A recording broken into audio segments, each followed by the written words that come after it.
मी साक्षी Panchal news अनकटच्या बातमीपत्रात तुम्हा सर्वांचं स्वागत करते। सविस्तर बातम्यांचा आढावा घेणारच आहोत, पण त्याआधी नजर टाकूयात काही महत्त्वाच्या हेडलाईन्सवर। राज्यसभेतही होणार महाविकास आघाडीचा पराभव। न्यायालयात कोणती सुनावणी करावी हे एखादा पक्ष ठरवणार का? माजी सरन्यायाधीश चंद्रचूडांचा राऊतांना प्रत्युत्तर। ईव्हीएमच्या मतांची करता येईल फेर मतमोजणी, निकालापासून 7 दिवसांच्या आत अर्ज करणे अनिवार्य। आणि देशापेक्षा धर्म मोठा नको, संविधान दिन कार्यक्रमात उपराष्ट्रपती धनखड यांनी व्यक्त केली भावना। आता पाहूयात सविस्तर वृत्त। विधानसभा निवडणुकीत महायुतीने निर्विवाद यश मिळवलंय। या यशाचा फटका महाविकास आघाडीमधील 3 पक्षांना बसलाच, पण सोबतच राज ठाकरेंच्या मनसेला देखील हा फटका बसलाय। उद्धव ठाकरे यांची शिवसेना 20 वर घसरली, तर मनसेला खातं सुद्धा उघडता आलं नाही। ठाकरेंना 7-8 जागांवर मनसेची अनपेक्षितपणे मतदानच मिळाली नाही, त्यामुळे दोन्ही ठाकरे एकत्र आले तर दोघांचाही फायदा होऊ शकतो, अशी चर्चा पुन्हा सुरू झाली आहे। विधानसभा निवडणुकीत महाविकास आघाडीचा दारुण पराभव झाल्यानंतर आता राज्यसभा आणि विधान परिषदेत रिक्त होणाऱ्या जागांवर उमेदवार निवडून आणणं देखील आघाडीला अशक्य होणार आहे। 2 एप्रिल 2026 ला राज्यसभेतील 6 सदस्य निवृत्त होत आहेत। त्यात महाविकास आघाडीचे 4 तर महायुतीच्या 2 खासदारांचा समावेश आहे। विधानसभेतील संख्याबळाच्या आधारे महाविकास आघाडीने एकत्रित निवडणूक लढवल्यास त्यांना राज्यसभेतील फक्त एकच जागा जिंकता येऊ शकते। सर्वोच्च न्यायालयात कोणत्या याचिकेवर सुनावणी करावी हे एखादा राजकीय पक्ष ठरवणार का, असा सवाल विचारत माजी सरन्यायाधीश धनंजय चंद्रचूड यांनी खासदार संजय राऊत यांना प्रत्युत्तर दिलंय। आपल्या काळात अनेक महत्त्वाच्या खटल्यांवर निकाल देण्यात आल्याचं देखील त्यांनी सांगितलंय। महाराष्ट्रात जे घडलं त्याला माजी सरन्यायाधीश चंद्रचूड जबाबदार असल्याची टीका विधानसभेच्या निकालानंतर संजय राऊत यांनी केली होती।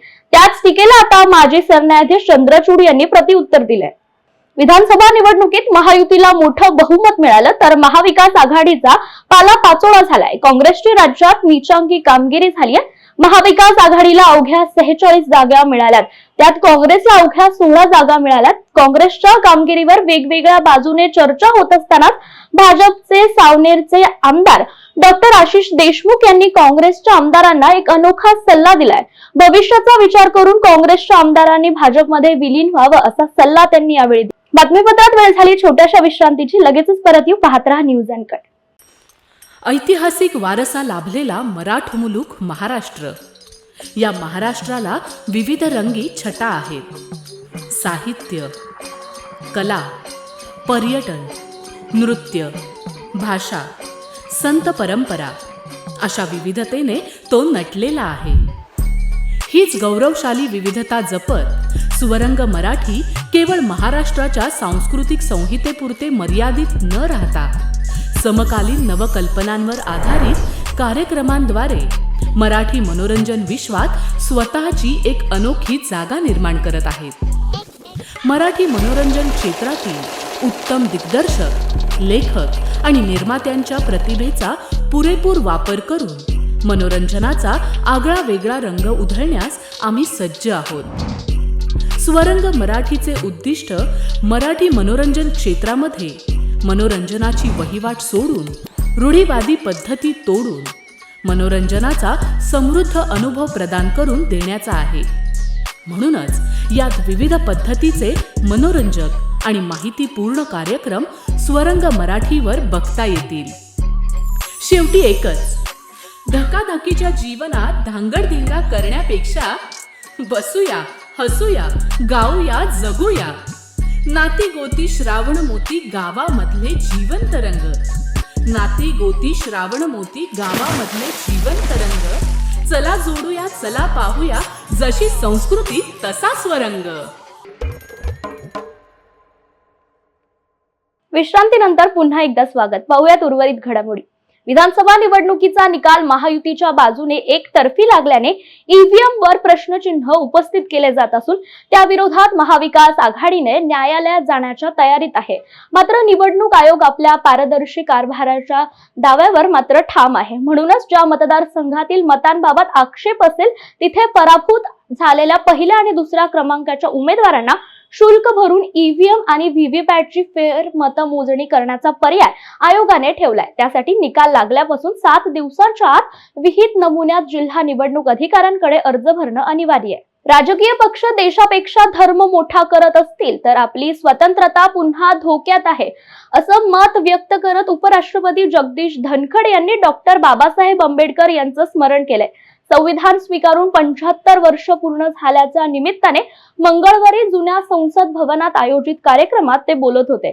रणनीती म्हणून अशांतता पसरवणे लोकशाही संस्थांसाठी धोकादायक आहे, असं देखील त्यांनी यावेळी अधोरेखित केलंय. शेजाऱ्याने 3.5 वर्षाच्या बालकाचं अपहरण करून त्याची 60,000त विक्री केल्याचा धक्कादायक प्रकार भिवंडीत उघडकीस आलाय. पोलिसांनी 2 दिवसात शोध घेऊन 3 आरोपींना अटक केली आहे. साकीनाका परिसरातून मुलाची सुटका करण्यात आली असून मुलाला त्याच्या पालकांच्या ताब्यात देण्यात आलंय. बातमीपत्रात वेळ झाली छोट्याशा विश्रांतीची. लगेचच परत येऊ. पाहत रहा न्यूज अनकट. ऐतिहासिक वारसा लाभलेला मराठ मुलूक महाराष्ट्र. या महाराष्ट्राला विविध रंगी छटा आहेत.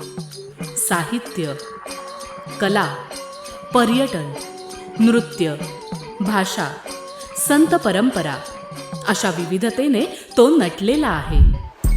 हीच गौरवशाली विविधता जपत सुवरंग मराठी केवळ महाराष्ट्राच्या सांस्कृतिक संहितेपुरते मर्यादित न राहता समकालीन नवकल्पनांवर आधारित कार्यक्रमांद्वारे मराठी मनोरंजन विश्वात स्वतःची एक अनोखी जागा निर्माण करत आहेत.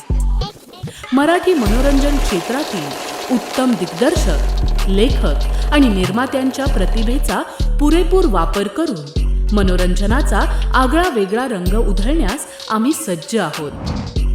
स्वरंग मराठीचे उद्दिष्ट मराठी मनोरंजन क्षेत्रामध्ये मनोरंजनाची वहिवाट सोडून, रूढीवादी पद्धती तोडून मनोरंजनाचा समृद्ध अनुभव प्रदान करून देण्याचा आहे. म्हणूनच यात विविध पद्धतीचे मनोरंजक आणि माहितीपूर्ण कार्यक्रम स्वरंग मराठीवर बघता येतील.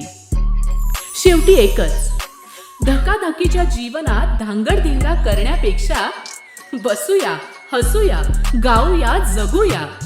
नाती गोती श्रावण मोती गावामधले जिवंत रंग.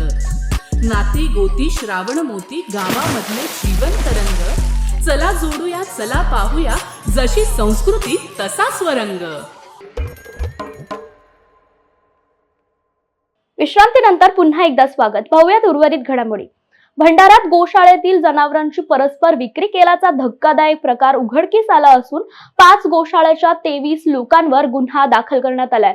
अन्नपूर्णा गोरक्षण संस्था, भवानी गोशाळा, निर्मल गोशाळा, सुखरूप गोशाळा, पिंपळगाव सडक, मातोश्री गोशाळा यांच्या संचालकांचा यात समावेश आहे.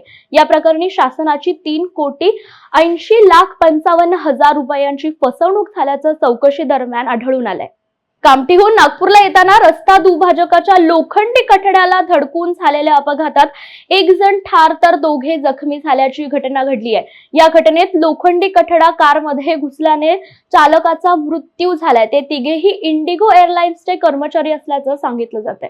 भंडारा जिल्ह्यात धान्याची कापणी 95% अधिक झाले असून मळणीचे प्रमाण देखील 80% पोहोचले. जिल्हा पणन महासंघाकडून जिल्ह्यात 128 केंद्रांना धान खरेदीसाठी शेतकऱ्यांची ऑनलाईन नोंदणी करण्यासाठी परवानगी देण्यात आली असून त्यापैकी केवळ 76 केंद्रांवर प्रत्यक्ष धान खरेदीला सुरुवात झाली आहे. या माध्यमातून अद्याप 1 लाख क्विंटल धानाची खरेदी झाली आहे. तर इतर खरेदी केंद्र केव्हा सुरू होणार असा प्रश्न आता शेतकऱ्यांकडून विचारला जातोय. या बातमीसह वेळ झाली. बातमीपत्रात इथेच थांबायची. पाहत रहा न्यूज अनकट.